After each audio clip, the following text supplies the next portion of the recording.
జయ జయ హే తెలంగాణ జననీ జయకేతనం, ముకోటి గొంతుకలు ఒక్కటైన చేతనం. ఇది పాట. ఏం చేసినవా నువ్వు?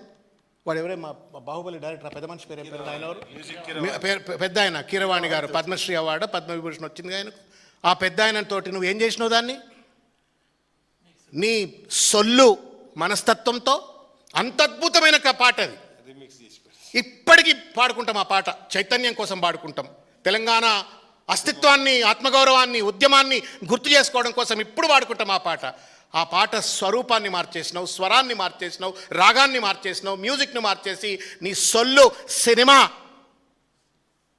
తత్వాన్ని అందులో పెట్టి నేను అమరకవి అందశ్రీని గౌరవించిన అని చెప్పని అంటున్నావు. కేసీఆర్ గారు గౌరవించలేదు అంటున్నావు కదా, నువ్వు రాయించినావు ఆ పాట మొదట్లో. దానికి ఎవరు పాట పాడించిండ్రు? ఇదే కేసీఆర్ గారు కదా. రామకృష్ణ బాలసుబ్రహ్మణ్యం తెలంగాణ పాట నేను పాడను అని అంటే నువ్వేందయా పాడేది అని చెప్పని ఆ రోజు రామకృష్ణ గారితో రికార్డింగ్ చేయించిన చరిత్ర కేసీఆర్ గారిది. ఆయన గౌరవించలేదా? సరే, తర్వాత జరిగిన పరిణామక్రమాలు వాళ్ళిద్దరికీ తెలుసు, ఏమైంది ఎందుకయింది అని చెప్పని. 10 జిల్లాలు ప్రణమిల్లిన తెలంగాణ 31 జిల్లాల ముచ్చటైంది. మార్పులు చేర్పులు ఏం కావాలనుకుండో ఏమనుకుండో అది వేరే ముచ్చట. నువ్వేదో పెద్ద గౌరవం ఇచ్చినట్టు నిజంగానే నువ్వు జయ జయ హే తెలంగాణ జననీ జయకేతనం అన్నట్టు ఒక నమ్మకం కనుక నీకున్నట్టయితే రైఫిల్ రెడ్డి రేవంత్ రెడ్డి తుపాకీ పట్టుకుని తెలంగాణ ఉద్యమకారులపైన దాడి చేస్తావా? రైఫిల్ రెడ్డి రేవంత్ రెడ్డి తెలంగాణ ఉద్యమకారులను చంపడం కోసం చంద్రబాబు నాయుడు దండయాత్రలు చేస్తూ ఉంటే ఆ దండయాత్రలో భాగమవటం కోసం అని చెప్పని తుపాకులు పట్టుకొని పోతావా? అంటే ఏంటి? నువ్వు డ్రామా చేస్తున్నావు. అయాల డ్రామా చేసినావు, ఇయాల డ్రామా చేస్తున్నావు. అందశ్రీ పేరంటాడు, గద్దరన్న పేరంటాడు.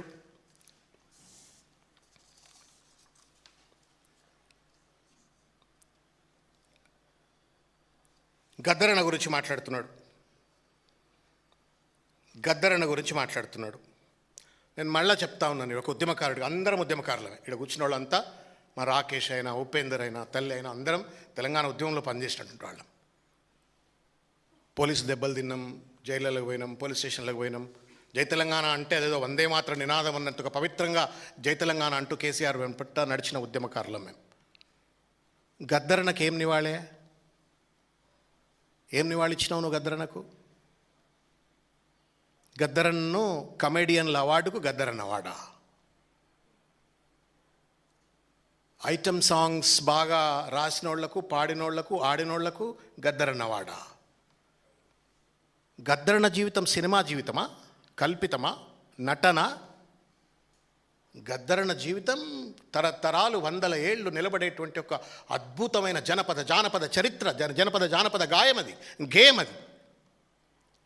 దాన్ని సినిమా అవార్డుగా పెట్టి నేనేదో గద్దరన్నను గౌరవించిన అని చెప్పని అంటున్నావు.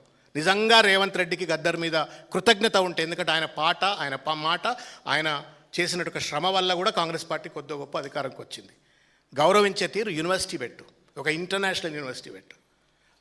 ప్రపంచంలో ఇంతవరకు అది గద్దరన్న పాటైనా, మా రసమయ్య బాలకృష్ణ ఆటైనా పాటైనా, మా లేకపోతే గోరేటి వెంకన్న ఆటైనా పాటైనా, తెలంగాణ ఉద్యమంలో పాత్ర అత్యంత అద్భుతమైనటువంటిది.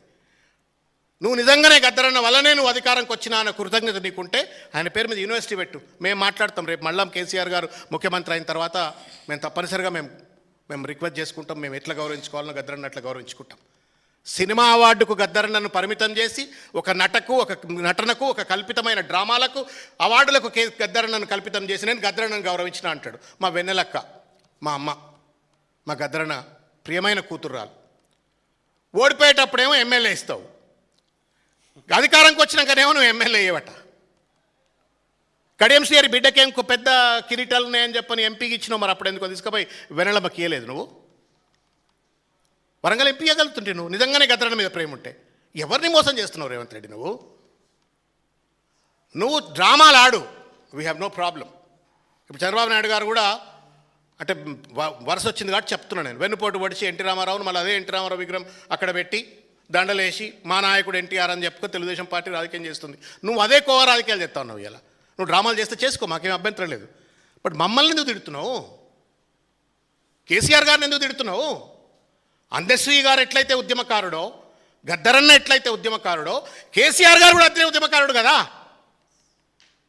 తను తన జీవితాన్ని ఫణంగా పెట్టిండు కదా, తన పదవుల్ని త్యాగం చేసిండు కదా. 14 ఏళ్ల పాటు వనవాసంలో కూర్చున్నట్టుగా కూర్చొని ఒక నిరంతరమైన ఒక పోరాటం, కిందబడి మీదబడి కష్టాలు నష్టాలు అవమానాలు తాపాలు అనేక రకాలైన ఇబ్బందులకు ఎదుర్కొని అన్ని రాజకీయ పార్టీలను ఒప్పించి మెప్పించి పార్లమెంట్లో బిల్లు వచ్చి తెలంగాణ వచ్చేంత వరకు ఒక ప్రజాస్వామిక యుద్ధం చేసిన ఉద్యమకారుడే కదా. ఆ ఉద్యమకారుడి పట్ల ఎందుకు నీకింత కోపం, ఎందుకింత కసి, నిన్ను జైల్లో పెట్టినరు అని మాట్లాడుతున్నావు. నువ్వు శుద్ధ పూసవా రేవంత్ రెడ్డి? నిజంగా చెప్పు, గుండె మీద చేయబెట్టుకో. దేనికి పెట్టిన నేను జైల్లో? దేనికి పెట్టిన జైల్లో? ఓటుకు నోటు దొంగతనం చేస్తుంటే జైల్లో పెట్టినరు. It's a crime. సిగ్గు ఎగ్గు లేదు కాంగ్రెస్ పార్టీలో. ఆయనను ఎంటర్ కానియొద్దు. ఆ ఓటుకు నోటు కేసు అనేటువంటిది 2 కోణాలుగా చూడాలి. 50 లక్షల నోటు సంచే కాదది. ప్రజా ఉద్యమ నేపథ్యంలో వచ్చినటువంటి ఒక ప్రజాప్రభుత్వాన్ని, తెలంగాణ ప్రజాప్రభుత్వాన్ని విధ్వంసం చేసి మళ్ళా ఆంధ్రాలో తెలంగాణను కలపాలనే కుట్రకు స్వీకారం చుట్టేటువంటి ఒక ఓటుకు నోటు కేసు అది. అది చంద్రబాబు నాయుడు గారి నేతృత్వంలో జరిగినటువంటి ఒక పొలిటికల్ కాన్స్పిరసీ అది. ఆ కాన్స్పిరసీలో భాగమైన రేవంత్ రెడ్డిని మీరు చెప్పురి ముద్దు పెట్టుకోమంటే ముద్దు పెట్టుకుంటాం.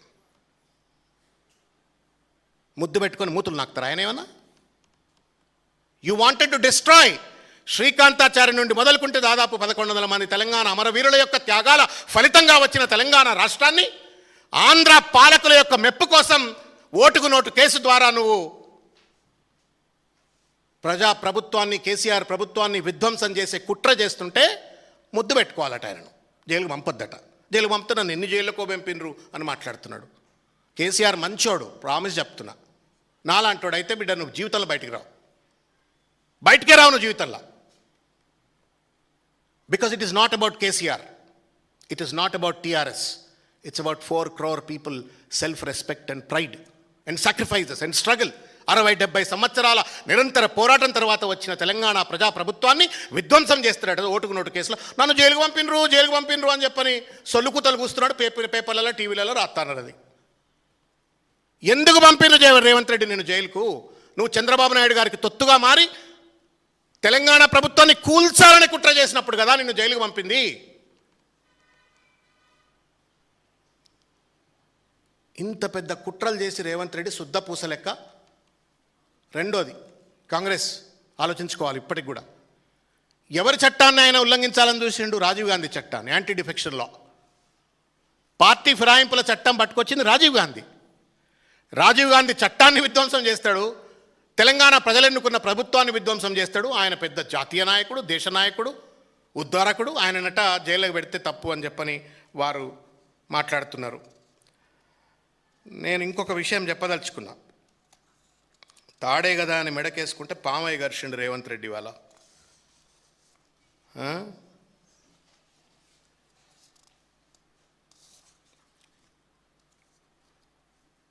ఆయన చెప్తా ఉన్నాడు నిన్న,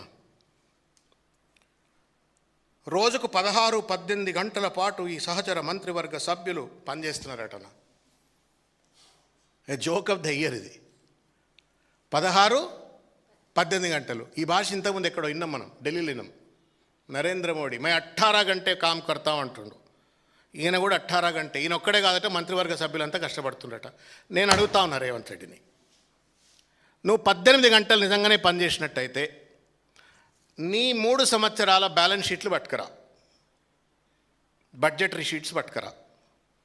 నువ్వు 18 గంటలు కష్టపడితే రెవెన్యూ రిసిప్ట్స్ ఎందుకు డెఫిసిట్లో ఉన్నాయి? నువ్వు 18 గంటలు కష్టపడితే స్టాంప్స్ అండ్ రిజిస్ట్రేషన్ సెక్టర్ ఎందుకు సర్వనాశనం అవుతుంది? నువ్వు 18 గంటలు కష్టపడితే గ్రాంటెడ్ ఎయిడ్ రిసిప్ట్స్ ఎందుకు రావట్లేవు? నువ్వు 18 గంటలు కష్టపడితే ఇండస్ట్రియల్ ఇన్వెస్ట్మెంట్స్ ఎందుకు రావట్లేవు? నువ్వు 18 గంటలు కష్టపడితే ఫీ రియంబర్స్మెంట్ డబ్బులు ఇవ్వడానికి డబ్బులు ఎందుకు లేవు? నువ్వు 18 గంటలు కష్టపడితే రిటైర్డ్ అయినట్టు ఉద్యోగస్తులకు పెన్షన్స్ ఇవ్వడానికి నీ దగ్గర డబ్బులు ఎందుకు లేవు? ఎందుకు రాష్ట్రం ఒకప్పుడు అద్భుతంగా తెలంగాణ భారతదేశానికి తలమానికంగా ఎదిగినటువంటి తెలంగాణ, విరాజిల్లిన తెలంగాణ ఇవాళ అతలాకుతలం అవుతా ఉంది, ఆర్థిక లోటులో నడుస్తూ ఉంది? సమాధానం చెప్పమని నేను రేవంత్ రెడ్డిని కోరుతున్నా. నువ్వు 18 గంటలు పనిచేస్తే ఇట్లెందుకు అవుతుంది? దోపిడి దొంగల లెక్క మారిపోయినారు. దురదృష్టం. ఇటువంటి భాష